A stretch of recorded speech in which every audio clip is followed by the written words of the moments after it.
Elon Musk ehtimol Mr. Beastni nazarda tutgan edi. U ayrim blogerlar haddan ko'p narsani biladi degan edi.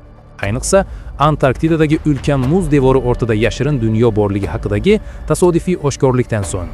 Yaqinda Elon Musk shunday dedi: "Ba'zi blogerlar juda ko'p narsani biladi" va ko'pchilikning fikricha, u aynan Mr. Beast haqida gapirgan.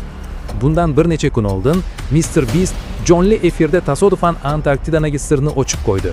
Oradan bir necha soniya o'tib, efir favqulodda to'xtatildi. Go'yo kimdir markazdan stop tugmasini bosgandek. Guvohlarning aytishicha, u 200 metrdan baland ulkan muz devori haqida gapirgan va turistlarning so'zlariga ko'ra, devor ortida boshqa dunyo boshlanadi. U yerda qor yo'q, faqat yashil o'rmonlar, g'ayrioddiy minoralar va nur taratuvchi gumbazlar bor. Ba'zilar bu shahar emas, balki butun insoniyatdan yashirilgan yerosti sivilizatsiyasiga kirish eshigi deb hisoblaydi. Stream paytida bir tomoshabin so'radi: "Sen devor ortida nima borligini ko'rdingmi?" Mr. Beast javob berdi: "Men bilaman, lekin ayta olmayman. Aks holda meni yo'q qilishadi." Shu so'zlardan so'ng efir darhol uzildi va yozuv barcha platformalardan g'oyib bo'ldi. Konspirologlar ishonch bilan aytishadi: Elon Musk bilgan, Mr. Beast oshkorlikka juda yaqin edi. Oradan ko'p o'tmay bir necha turistlar video joylashtirdi.